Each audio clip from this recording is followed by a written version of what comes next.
Então, no último vídeo eu trouxe comecei a parte crítica, né?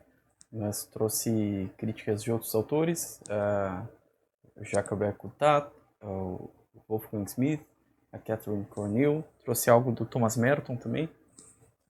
Poderia citar outros, né? Mas escolhi esses aí, até porque são geralmente o pessoal que critica Guénon, Chuon, geralmente não pega esses aí, né? Então quis trazer um pouco deles. Hoje eu vou trazer algumas coisas minhas, né? Algumas críticas que nasceram de uma meditação pessoal, né? Até da minha experiência, né, dentro do perennialismo, né? Num certo sentido eu fui um perennialista, então já me movi dentro desse pensamento e consegui entender bem como a coisa funciona, pelo menos o suficiente e pelo menos melhor do que as pessoas que eu conhecia. Então acho que eu compreendo suficientemente bem o pensamento para poder fazer uma espécie de engenharia reversa da coisa, né? Então aqui eu trouxe, no primeiro momento, né? Acho que vamos dizer assim, o principal ponto da tese fundamental da escola perennialista, né? Que é a unidade transcendente das religiões. Eu acho que uma das respostas, assim, para atacar aí, seria o seguinte: dois entes eles podem coincidir em suas notas essenciais, certo? Sem que, no entanto, o ponto de coincidência seja aquilo que há de mais nobre nos dois. Tá? Eu vou tentar explicar isso aí. Eu acho que isso aí já pelo menos coloca um problema no edifício todo do pensamento perennialista, né? Porque eles pressupõem isso, né? Que, bom, se as tradições coincidem num núcleo essencial, esse núcleo é o que há de superior em todas, porque ele é mais universal, né? E o que é mais universal é melhor, né? Esse é outro ponto que a gente vai tentar abordar depois, né? Mas no primeiro momento, basta demonstrar um caso, né, de dois entes que coincidem em notas essenciais, mas esse ponto de coincidência não cai naquilo que é mais nobre nos dois, né? E deixa escapar algo que é mais nobre de um, né? Isso já seria isso já é um exemplo em contrário, né? Já seria um exemplo em contrário que já eliminaria a necessidade dessa premissa, né, fundamental. Então, assim, o que são notas essenciais? O que eu estou chamando de notas essenciais? Elementos essenciais, né, na constituição de um ente qualquer, né? Seja uma tradição, seja um animal, o que for, né? Então, no caso do homem, por exemplo, uma nota essencial é a animalidade, né? Se o homem não é animal, ele não pode ser homem, né? A animalidade é um elemento essencial, é uma nota essencial de homem, né? Racionalidade também é uma nota essencial de homem. Existem notas acidentais, baixo, alto, branco, negro, homem, mulher, isso aí são notas acidentais que podem estar ou podem não estar num determinado homem, né? Mas animalidade ou animal, né, é algo que tende a estar em todo homem, né? Então é um universal e uma nota essencial. Bom, então vamos pegar dois entes que coincidem numa nota essencial, tá? Eu uso o exemplo da árvore e do homem, né? Existe uma coincidência de notas essenciais na árvore e no homem. Então, ambos são viventes, né? Vamos pegar uma nota essencial, daria para citar outras, né? Mas ambos são viventes, tá? A árvore tem vida e o homem tem vida, né? Ambos têm um princípio de movimento intrínseco, né? Ambos têm alma, né? Então, é um princípio que os move desde dentro, né? Que, por exemplo, a pedra, eu posso mover a pedra. Né? A pedra pode se mover, mas ela pode se mover porque alguém move ela. Tem uma força extrínseca à pedra movendo ela.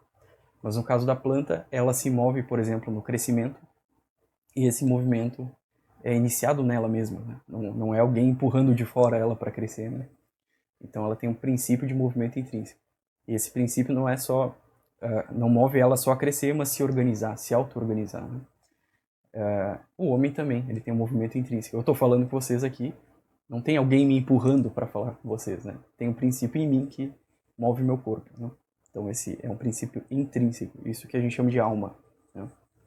Então a árvore tem uma alma vegetal no caso, mas é uma alma, tem um princípio de movimento intrínseco. E o homem tem uma alma. Ambos são viventes, né? São animados, né? Não é a mesma coisa que animal, tá? Mas são animados, são viventes. Essa é uma nota essencial da árvore e do homem. Então é um ponto de coincidência dos dois. Então eles coincidem num ponto essencial, olha só, né? Só que assim, tá, o ser vivente é o que há de mais nobre no homem? Não. É o ser racional que há de mais nobre no homem, né? Ou até o ser imagem de Deus é o que há de mais nobre no homem. Se a gente usar em outra... Se a gente sair dos esquemas aristotélicos para uma linguagem mais metafísica e escriturística, né? A gente vai dizer que não, a nota mais nobre do homem é ser imagem de Deus, imagem e semelhança de Deus. Em termos aristotélicos, é ser um animal racional, né? Ser racional. É a diferença específica, né? Então aí tu tem um exemplo de dois entes que coincidem numa nota essencial, mas esse ponto de coincidência não é o que há de mais nobre num desses entes. Né? Então por que numa religião não pode ser assim? Por que nas religiões não pode ser assim? Elas podem coincidir em pontos essenciais, sem que, no entanto, aquele ponto de coincidência de todas seja o que há de mais nobre em cada um. Né? Então, por exemplo, o cristianismo pode coincidir em pontos essenciais com o taoísmo ou com o hinduísmo. Tá? Existem certas coincidências essenciais nessas tradições. Né? Mas isso não significa que aquilo em que elas coincidem seja o que há de mais nobre no cristianismo, ou no hinduísmo, ou no taoísmo. Certo? Então é perfeitamente possível que haja uma coincidência de notas essenciais entre as tradições e, no entanto, haja algo em particular numa tradição que seja o que há de mais nobre nela, que seja uma diferença específica, vamos dizer assim, né? Então, no caso do cristianismo, parece que é assim, e é o caso da Trindade e da Encarnação. São notas essenciais do cristianismo, certo? Mas e são o que há de mais nobre no cristianismo, vamos dizer assim, o que diferencia o cristianismo é a vinda do Cristo, né? E a revelação de Deus, que é trino e uno, né? Então isso aí é um elemento particular, se a gente entender particular no sentido de que só tem no cristianismo, certo? É um elemento particular do cristianismo, tem significação universal também, tá? Mas é particular ao cristianismo, no sentido de que não está em outras formas tradicionais. E é uma nota essencial do cristianismo, certo? E é o que é de mais nobre do cristianismo. Então, mesmo o cristianismo tendo alguma coincidência em notas essenciais com outras tradições, o que há de mais nobre nele não é compreendido por esse ponto de coincidência. Então, eu acho que isso aí já elimina a necessidade dessa premissa fundamental da unidade transcendente das religiões, certo? Então, não elimina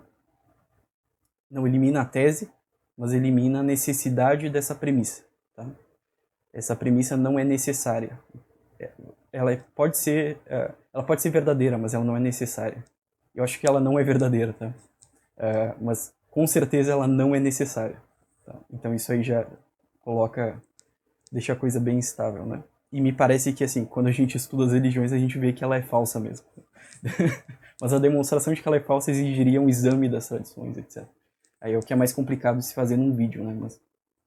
Mas enfim, acho que basta, pelo menos, mostrar que essa base em que se funda a tese do Schön, ela é muito, muito fraca, tá? Ela não tem a necessidade que ele atribui a ela. Bom, outro ponto é que ele sempre parte do princípio que o que é universal é mais perfeito do que o que é particular, né? Então, por ser universal, é mais perfeito, é melhor. Né? Bom, e aí também a gente tem que... Em que sentido é universal, né? Porque, por exemplo, eu falei, a encarnação e a trindade são elementos particulares ao cristianismo, certo? No sentido de que não tem isso aí no judaísmo, né? Então, uma particularidade do cristianismo. No entanto, esses dois elementos da fé, eles têm uma significação universal. Então, eles são, num certo sentido, universais na sua significação espiritual, mas são particulares ao cristianismo, certo? E também eles envolvem certa particularização, por exemplo, no caso da encarnação, né? Teve ali um momento em particular na história que isso aconteceu, né? Então não é algo puramente universal como um treco que né, só existe no mundo inteligível, né? No cosmos noetos, né? Não é isso. Então envolve esse elemento de particularidade, mas tem significação universal. E se comparar as outras formas tradicionais, é algo em particular, né? É algo particular ao cristianismo, certo? Então também tem que ver em que sentido particular e em que sentido universal, né? Então, você pode dizer particular e universal dependendo do referencial, eles não têm sempre o mesmo sentido, né? Então, outro exemplo de que o universal e o particular, aliás, de que o universal nem sempre é mais perfeito que o particular é a arte, né? Então, por exemplo, a ideia de uma obra, ela é universal, ela não se particularizou, certo? Ela é uma beleza possível, tá? Que o artista concebeu. Na cabeça dele, ela é universal ainda, ela ainda não foi concretizada, não foi particularizada, né? Materializada, certo? E essa ideia, claro, ela move o artista a produzir a sua arte, né? Mas eu não posso dizer que essa ideia é mais bela que a obra, enquanto obra de arte, certo? Enquanto obra de arte, a particularização dessa ideia é mais perfeita. Ela é a perfeição da ideia. Ela é o ato de perfazer a ideia, né? De fazer ela, de realizá-la, né? Então, enquanto arte, a particularização daquela ideia universal é mais perfeita que a própria ideia. Se eu deixar só no plano da universalidade, ela é uma arte não feita. Ela é algo a se fazer, é algo imperfeito, não feito. Certo? Então, claro que ontologicamente, né, se a gente considerar no plano da ontologia mesmo, aquela ideia ela é mais abrangente do que a particularidade, né? E ela não inclui as falhas do artista, por exemplo, né? Então, a ideia que um pintor concebe, ela vai ser, num certo sentido, mais perfeita, por não ter as falhas, não ter o elemento, a fragilidade humana ali, né? Mas enquanto arte, esses elementos de fragilidade humana contribuem para a beleza da obra, né? Então, tornam a obra mais humana. E como as obras são para o homem, então isso é uma perfeição da obra. Então, enfim, então nem sempre essa coisa de que o universal é sempre superior ao particular é bem assim, né? Isso, obviamente, se dá para ler no ponto da encarnação, né? Então, na encarnação tu tem ali um indivíduo, né? Um homem em particular, né? O Cristo não é a humanidade em geral, né? Claro que ele tem a natureza humana, e a natureza humana é compartilhada por todos, mas ele é um sujeito, ele é uma pessoa, né? Então ele tem uma particularidade, certo? Ele é uma hipostasis, né? Ele é um indivíduo, algo em particular, né? Ele não é a mera universalidade, não é um logos universal, né? Ele é também esse logos universal, mas numa pessoa, certo? Se eu dissesse que o universal é sempre melhor que o particular, né? Eu teria que dizer que seria melhor o Cristo não ter encarnado, por exemplo. Né? E isso contradiria toda a tradição cristã. Né? Então esse seria um problema, por exemplo, do perennialismo, porque se ele quer incluir numa macroestrutura, vamos dizer assim, né? Ou num núcleo, né, sapiencial que abrange todas as sabedorias de todas as tradições, ele não poderia contradizer a sabedoria de uma das tradições. Né? Ele não poderia ser contrário ao que diz a sabedoria de uma tradição. Né? E no caso, o cristianismo diz, não, a encarnação, ela revelou a vida divina, então é algo melhor do que se não tivesse ocorrido. Né? Então, é mais perfeito, é algo mais grandioso, né? o fato do Cristo ter encarnado, né? A kenosis, né? É um esvaziamento, mas foi algo mais grandioso. O São Máximo fala muito isso, né? Que o Cristo revelou a sua grandeza nesse esvaziamento, né? O São Gregório de Nissa fala a mesma coisa, né? Então,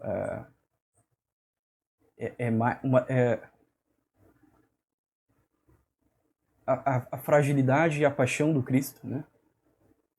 E ele ter se diminuído e assumido a forma como que de um escravo, isso revela de modo mais sublime a força do Cristo, mais do que só se ele tivesse aparecido como quase como que um super-herói aqui, né, que fizesse tudo, né, que não tivesse nenhum defeito, etc, que não tivesse nenhuma defeito, ele não tinha, né, mas que ele não tivesse nenhuma expressão de fragilidade, né, isso que eu quero dizer, que ele não tivesse sujeito ao sofrimento, por exemplo, que ele não tivesse se sujeitado ao sofrimento, por exemplo, e toda a série de privações a que ele se sujeitou, né. Então ele diz, não, essa tomada da condição humana, né, e de fragilidade, né, e até a aceitação da morte, né, dele ter se entregado à morte, isso é uma expressão de força muito mais sublime do que qualquer outra, né? Então, e merece muito mais a nossa admiração. Então, é algo mais perfeito, né? Bom, outro problema que eu vejo na escola perennialista é a questão do logos, né? Então, para os perennialistas, para o Guénon, para o Schwann, né, o logos é como que uma criatura, né?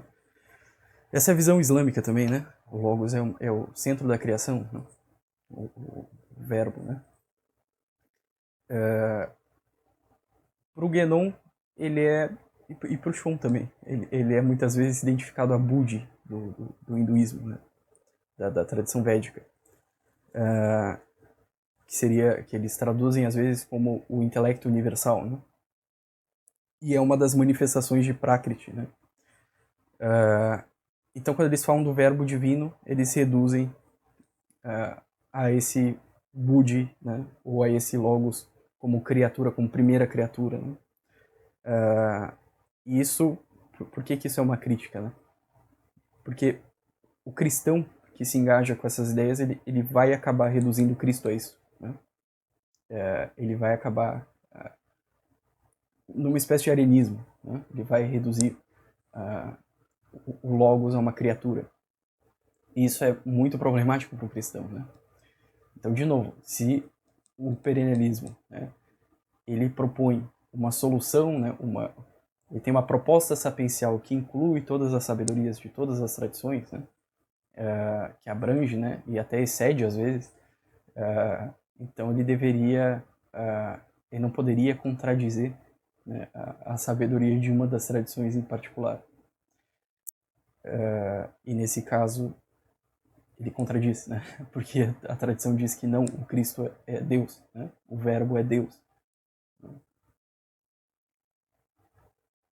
E bom, e claro, eles podem dizer, não, mas veja bem, é uma criação, mas ao mesmo tempo está em contato com o divino, é como que o limiar entre o divino e o criado tem essa ambiguidade no Logos, porque ele é o que comunica o metacosmo com o cosmo. Eu sei que pode ter todo esse malabarismo, mas o fato é que se tu perguntar, beleza, então tá, então pode adorar o Cristo ou não pode?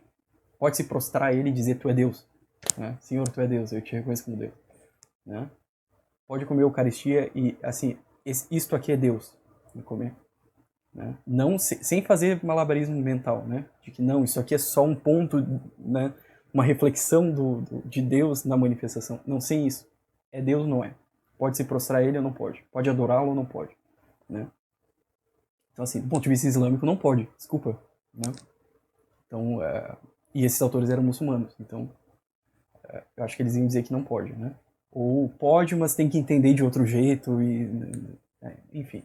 E aí contradiria ou o Islã ou o cristianismo. Seria um problema, né? Eles vão explicar, não, mas esse problema faz parte da exclusividade da forma tradicional exotérica, que, enfim.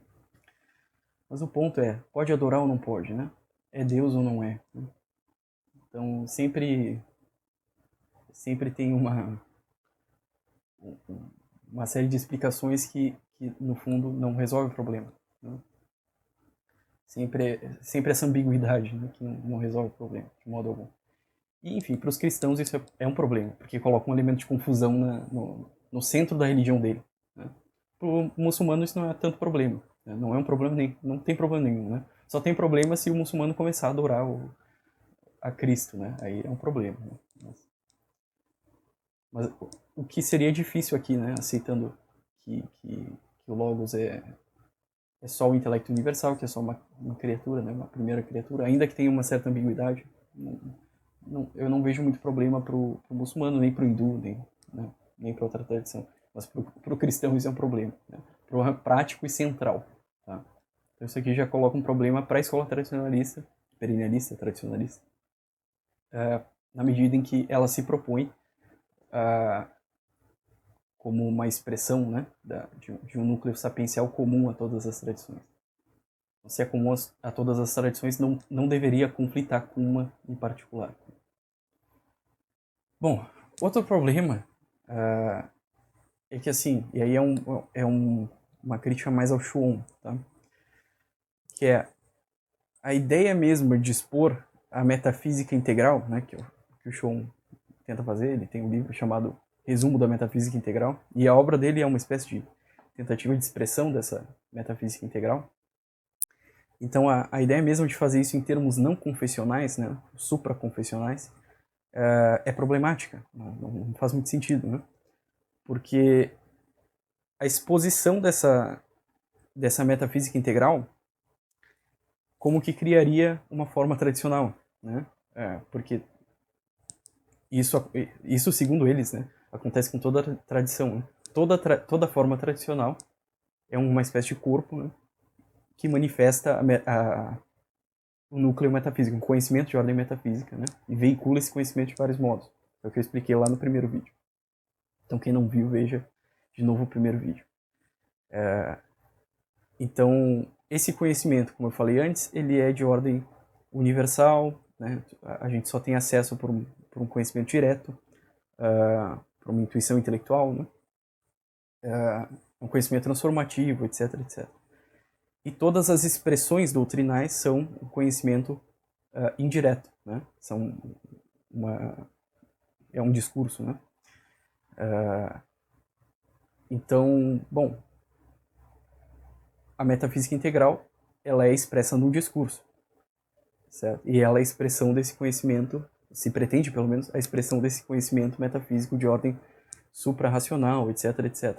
Então, qual a diferença entre essa expressão da metafísica integral feita pelo Schuon e as outras tradições, as outras formas tradicionais? Se a relação é exatamente a mesma, tu tem um conhecimento suprarracional, universal, etc, etc, principial, que é expresso de um modo particular, né? Então, não teria nenhuma diferença. Então, a expressão da metafísica integral também é uma forma particular. E por que ela tem privilégio sobre as outras, né? Sendo que ela veio depois ainda, né? Então por que ela teria privilégio sobre as outras? E como alguém poderia fazer essa síntese de todas as tradições, expressando fielmente esse conhecimento de ordem principial, né, num discurso que tem privilégio sobre os discursos de todas as tradições e que ainda se põe acima de todas as tradições, né, e as resume e as faz convergir, né? Como alguém que faz isso não está acima dos outros que revelaram cada uma das tradições? Como ele não seria um profeta, né? Então o autor dessa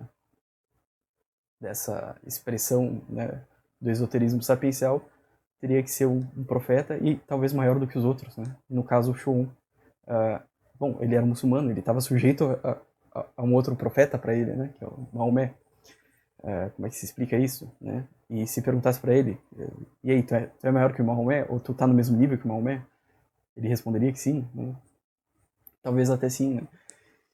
Enfim, quem conhece a vida do Schuon, acho que não teria como levar muito a sério a ideia de que ele é um profeta, né? Que ele, entendido ainda nos termos islâmicos, né, em que profeta tem uma conduta exemplar, etc, etc. Então, acho difícil engolir isso aí, né? Então, é um problema. A posição do Schuon, nesse projeto dele, e o próprio projeto, porque a gente não teria nenhum motivo para aceitar a formulação da metafísica integral como tendo um privilégio sobre as outras formulações tradicionais, visto que ela é só mais uma formulação, né? E que o conhecimento que ela pretende exprimir, né, é o mesmo conhecimento expresso pelas outras tradições, né? E além do mais, né, ela ainda se toma como base as outras tradições, né? Então ela já está partindo do pressuposto das outras, está tomando as outras como pressuposto, né? Então como é que ela é superior, né? Então aí é um problema, né? E daí tem o problema da autoridade do Shun, né? Então se ele é esse sujeito que fez tudo isso, então ele é um maior dos mestres espirituais, né? E ele passa a ser um modelo de vida pra gente também, né? Então eu não sei, eu não sei vocês, mas eu não acho isso uma boa ideia. Eu não vou entrar em detalhes biográficos, né? Quem quiser, procure aí, né? Não é esse o foco do vídeo. Bom, eu fiz umas anotações aqui de outros pontos que aí de ordem mais metafísica, né? De alguns problemas que eu vejo na escola perennialista. Então, eu anotei aqui, primeiro, né, um problema que diz respeito à questão da identificação suprema, né? Aliás, todos aqui eu acho que dizem respeito à identificação suprema, ou pelo menos o problema de Maya, né? O problema vamos dizer assim, da ilusão, ou da ilusão de separatividade, né? Então são questões aqui que eu coloco que dizem respeito a esses dois pontos, né? Então, assim,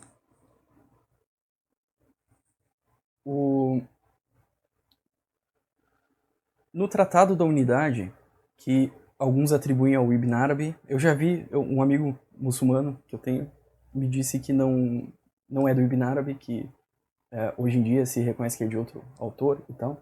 Mas o fato é que o Shuon, o Guénon e o Ivan Agueli, e de novo, né, o Guénon recebeu o sufismo do Ivan Agueli. E o Ivan Agueli é tradutor do Tratado da Unidade para o francês, né? O Ivan Agueli atribuía ao Ibn Arabi esse tratado, o Guénon também e o Shuon também. Então isso aí certamente determinou a visão que eles tinham do sufismo, né? E determinou a visão que eles tinham da própria doutrina deles, né? Que eles vão dizer que não é deles, né? Mas enfim. Então, nesse tratado diz o seguinte, aqui eu estou parafraseando, mas quem quiser pode ir lá ler, né? Mas é mais ou menos isso aqui, né?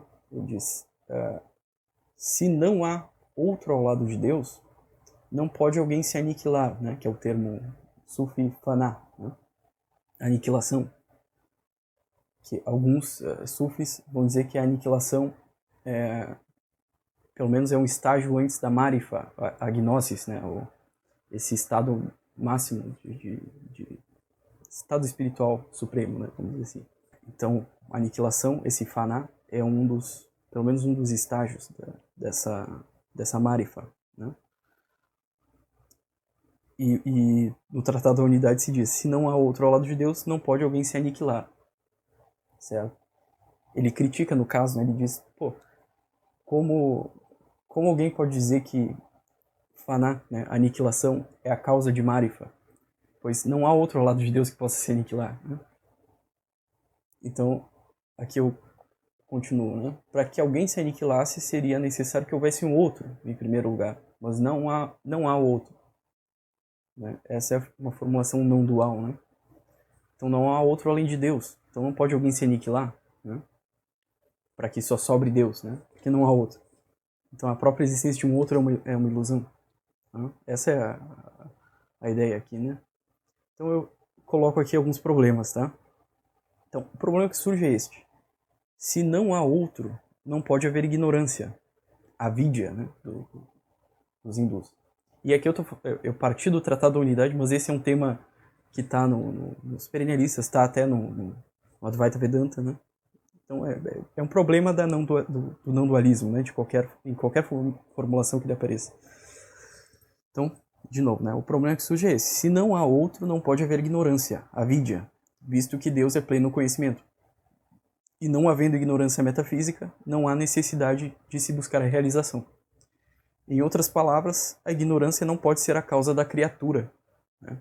Por que que, né? Por que que eu estou objetando essa ideia? Né? Porque, bom, se não há outro além de Deus, para que possa se aniquilar, não há outro além de Deus, só há Deus. Né? Então, a criatura, a ideia de que há um outro é fruto de uma ignorância. Mas essa ignorância só pode ser ignorância do outro, não pode ser de Deus, porque Deus é pleno conhecimento. Né? Então ela não pode ser causa da criatura, porque para que a criatura exista, é necessário que exista essa ignorância que causa a ilusão de separatividade. Né? Então, a ignorância não pode ser a causa da criatura. A criatura é pressuposta pela existência da ignorância. Então, não se pode explicar a criatura recorrendo à ideia de Maya. Outra consequência. A redução do criatural à ignorância torna a criação no engano. A criação, sendo um engano, faz do Criador um enganador. No mínimo, seria necessário afirmar que criador, entre aspas, não é um atributo real, mas um atributo que depende de certa ignorância da parte de quem o afirma, coisa que se harmoniza com o pensamento de Guénon e Chon. Por que é assim, né? Porque, bom, se a criação é fruto de uma ilusão, é só uma ilusão de separatividade, é um engano metafísico, né? Então o atributo criador depende desse engano. Então Deus não seria criador, né? Ele seria só a fonte de um engano. Um enganador. Né? E eu continuo aqui, né? Mas se é assim, Deus só seria criador enquanto produz a ignorância. Mas teríamos de perguntar, de quem é o engano? Não pode de fato ser do princípio, não pode ser de Deus, o engano. Só pode ser de algo que dele procede. Mas seguindo esse ponto de vista, não há nada que proceda dele realmente, visto que, para esses autores, a consideração de um ente distinto do princípio é ela mesma um engano metafísico. Torna-se assim impossível sustentar a existência do engano metafísico nos termos pressupostos por esses autores, pois no momento mesmo em que ele é afirmado, ele também é negado. Então, me parece autoexplicativo, né? Nem preciso explicar. Outro problema. O sujeito que se identifica ao princípio, me refiro aqui à realização suprema, por definição não pode acrescentar nada ao princípio. Né? Isso é óbvio, né? Também não pode esse sujeito subtrair algo do princípio, visto que ser menos que o princípio é não ser idêntico a ele. Né? Podemos nos perguntar então, o que significa alcançar tal identidade? Qual a diferença entre um sujeito que é idêntico ao princípio e um sujeito que não o é?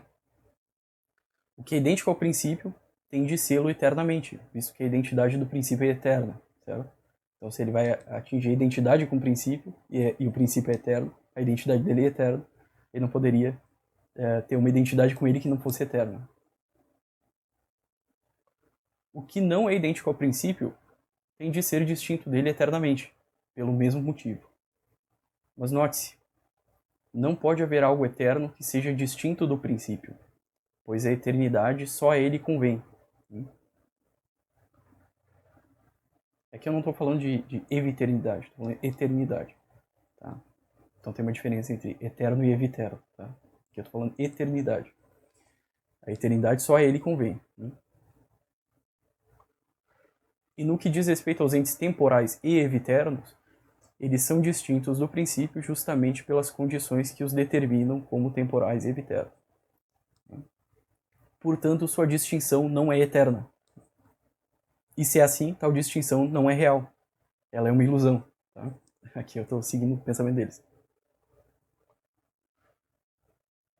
Daí decorre que todos os entes ou são idênticos ao princípio, ou não têm qualquer realidade, pois não há nada além dele, etc, etc.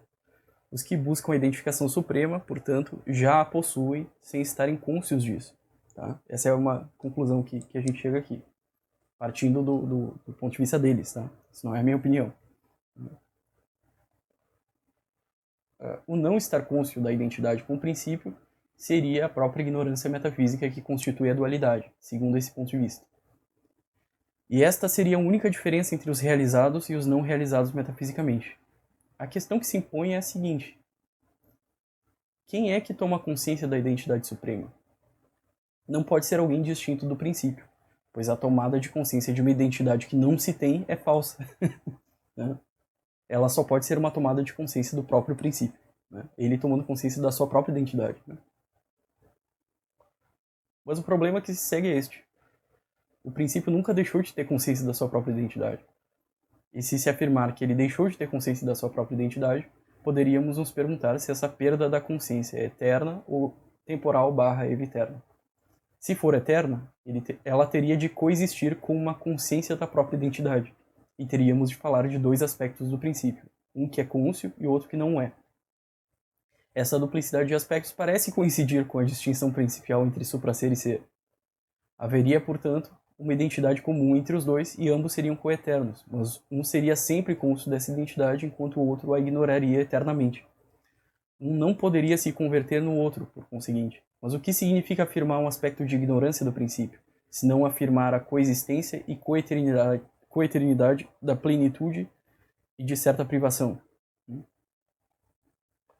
A privação nada poderia acrescentar ao princípio, e subtrair algo dele implicaria negar sua soberania e plenitude. Se, por outro lado, a perda de consciência for temporal / eviterna, os dois, né? Ela não é uma privação do princípio, pois ele é eterno.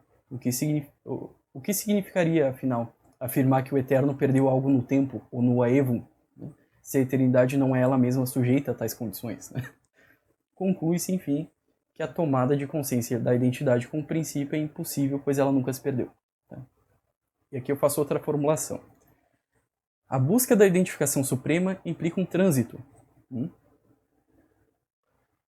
Ora, o tornar-se idêntico, ou caso prefira-se, o tornar-se cônscio da identidade, é uma passagem da ignorância para o conhecimento supremo. Certa ignorância, pelo menos, ao conhecimento supremo. O que transita é transitório, e, portanto, não pode ser imutável. É mutável, o que é transitório é mutável. Logo, o que busca é o mutável. A busca é a passagem do mutável para o imutável. A busca, na medida em que ela é completada, né? Seria a passagem do mutável para o imutável. O mutável se torna imutável ao negar-se como tal. Então, a negação do mutável seria o imutável. Então, o mutável, quando atinge o imutável, se nega enquanto tal, enquanto mutável. A negação do mutável é a negação do transitório, e de toda a passagem e de toda a busca. O tornar-se imutável, por conseguinte, implica a negação de sua própria condição, que é o trânsito. Logo, o tornar-se imutável é impossível.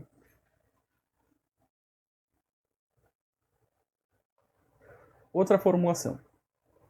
O sujeito que realiza a imutabilidade do princípio, identificando-se a ele, tem de ser absolutamente imutável. O que é absolutamente imutável não pode ter sido mutável alguma vez. O sujeito que realiza a imutabilidade do princípio buscou essa realização em algum momento, o que implica certa mutabilidade. Logo, o sujeito que realiza a imutabilidade do princípio não é absolutamente imutável. Logo, tal sujeito não se identificou ao princípio. Então, se ele foi alguma vez mutável, né, e ele se tornou imutável, ele não se tornou imutável, porque ele foi alguma vez mutável. Então, não foi o mesmo. O que realizou não é o mesmo que buscou. Né? Outra formulação. O que se identifica com a imutabilidade do princípio é absolutamente imutável. O que é absolutamente imutável nunca foi mutável. O indivíduo humano é mutável. Logo, o indivíduo humano não pode se identificar à imutabilidade do princípio. É a mesma coisa formulada diferentemente. Né? Corolário. Se o que se identifica à imutabilidade do princípio é algo supra-humano e desde sempre imutável, o que significa dizer que este homem se identificou ao princípio? Que este, em particular, se identificou ao princípio?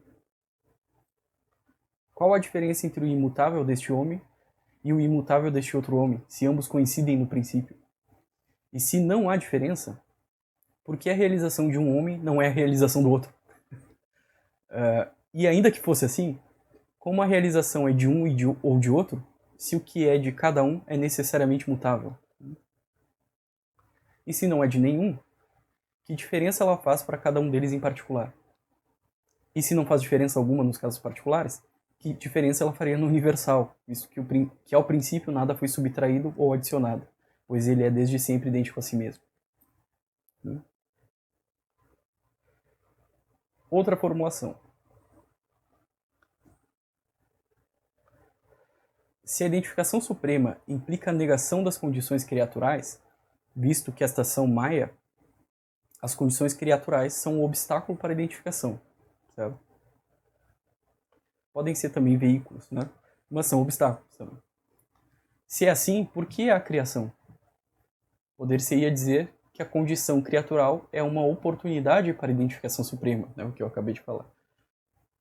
Mas se o que se realiza é justamente aquela identidade que o princípio tem consigo mesmo para além das condições criaturais, nada da criatura permanece nessa realização.